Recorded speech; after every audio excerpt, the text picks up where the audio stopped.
que vocês estão? Espero que esteja tudo bem aí. Hoje nós vamos falar de uns assuntos aí. Ixi, Maria.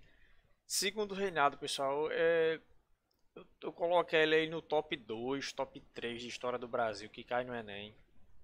É um assunto espetacular, gigantesco, muito rico, tem muita informação aí pra gente beber, muito documentário, muito filme, muito livro bom a respeito desse período. É um período muito rico da história brasileira, ok, pessoal? Então, depois do primeiro reinado, Dom Pedro I, nós temos o período regencial, que foi o período bagunçado que a gente viu nas últimas duas aulas, né? E hoje a gente começa a ver a história desse rapazinho aqui, né?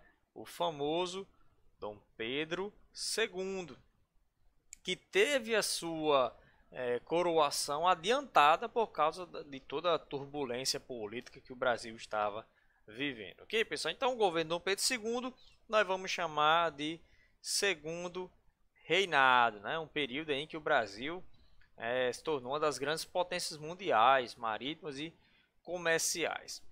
Ok? Então vamos lá, segundo reinado, governo Dom Pedro II, assunto top. Ok? Então vamos lá. Para começar, vamos dividir o segundo reinado em três fases, ok, pessoal? A primeira fase é a fase da consolidação, quando você estabelece o governo. Consolidar é tornar sólido, é tornar seguro, ok? O Brasil precisava acabar com todo aquele burburinho político e de guerras e de revoltas que estava vivendo desde do período regencial. Okay? Então, os primeiros 10 anos aí é o período da consolidação, quando o Segundo Império vai se consolidar como um governo sólido e firme. Depois é o período da conciliação, ou seja, vamos apaziguar as brigas e vamos conciliar, arrumar um jeito das coisas se estabilizarem mais aí. E essa conciliação ela aconteceu envolvendo esses dois partidos aqui. Existiam duas correntes políticas aqui no Brasil. Nós tínhamos a corrente dos liberais e nós tínhamos a corrente dos conservadores. Então eram as duas linhas políticas que nós tínhamos aqui no Brasil. Essa fase da conciliação, pessoal, foi a fase em que Dom Pedro II tentou conciliar os interesses de ambos os grupos. Ok? Então é quando você tenta agradar a gregos e a troianos. Ok? Então nesse período da conciliação foi quando ele conseguiu controlar tanto os liberais quanto os conservadores, que eram as duas linhas políticas brasileiras. E o final, né, aí que vai marcar o final do segundo reinado, é o período da crise, né, quando as ideias republicanas afloram e vai culminar com a proclamação da República em 1889, né, um golpe militar que vai derrubar o nosso imperador, ok? Mas isso é assunto para outro momento. Então, vai se fortalecer, né? Vai conciliar os interesses políticos entre os dois grupos e depois vai ter o final do segundo reinado. Essas são as três fases aí, ok? Vamos falar agora sobre as duas correntes políticas daquele momento. Como vocês estão fazendo Enem, então você já tem uma carga teórica muito boa para entender o que é um liberal e o que é um conservador, né?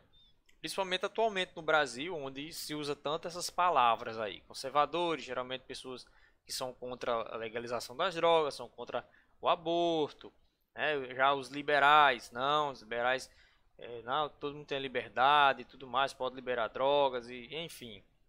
Esse debate liberal e conservador, ele existe há mais de 300 anos e não vai acabar agora não, né? Com as nossas falas, ok? Mas já é bom que vocês tenham noção e entender qual é esses posicionamentos aí, e se quiser se posicionar, né, de acordo, ou é liberal ou conservador. Eu, pessoalmente, me enquadro no pensamento mais conservador da coisa, ok? Então vamos lá. Quem eram os liberais naquele período? Os liberais naquele período eram os profissionais liberais urbanos, okay? Pessoas que trabalhavam nas cidades, não tinham tanta ligação, né, com as fazendas. Os latifundiários ligados à produção para o mercado interno, os fazendeiros que tinham, né, dentro dos liberais, eram as pessoas que tinham fazendas pequenas que vendiam unicamente para dentro do próprio Brasil, ou seja, não era aqueles grandes latifundiários que tinham grandes fazendas que vendiam para fora, ou seja, para exportar. É aquela agricultura familiar menor. Okay? Então os liberais eram trabalhadores urbanos e pequenos fazendeiros. Já os conservadores eram os grandes comerciantes, homens que tinham grandes comércios, investidores, exportadores, né? Latifundiários, ou seja, fazendeiros ligados ao mercado externo. Então olha a diferença: liberais, mercado interno; conservadores, mercado externo, né? E pessoas ligadas também aos cargos públicos, à burocracia estatal, ou seja, funcionários públicos. Aí você bota secretário, pessoas ligadas ao próprio imperador, ao parlamento, enfim. Sem divergências ideológicas, ou seja, liberal e conservador no Brasil de 200 anos atrás, eles não tinham tanta liderança assim, né? Tanta liderança não, tantas diferenças ideológicas, né? Então, ideologicamente, sobre o que eles concordam ou não, eles pensavam basicamente a mesma coisa, só que os liberais é mais voltado para a cidade e conservador é o núcleo mais do campo, ok? Sem divergências ideológicas, disputavam o poder, mas convergiam para a conciliação, ou seja, ambos queriam ter mais cadeira no Congresso brasileiro. Liberais queriam ter mais cadeira que conservador queriam ter mais cadeiras que os liberais, mas olha aqui a conciliação. Dom Pedro II, pessoal, ele vai fazer com que liberais e conservadores se deem muito bem aqui no Brasil durante um certo período, ok? Então eles convergiam para a conciliação. Por quê? Porque queriam que o Brasil continuasse na mesma, na verdade. A verdade era essa, ok? Então tinham suas diferenças, eram dois partidos, mas também tinham muitas das suas semelhanças. Gostavam de trabalhar um ao lado do outro para evitar as brigas. Ambos, tanto liberais como conservadores, representavam as elites econômicas do Brasil, ok? Os conservadores talvez aí já venham ligados desde a época da cana-de-açúcar, né? Lá do início, grandes fazendeiros e tudo mais. Então essas eram as duas correntes políticas que nós tínhamos aí. Liberais, conservadores eram só no nome. Na prática eram tudo muito parecido, que entendo dessa maneira. Hoje em dia não, conservador e liberal são água e óleo.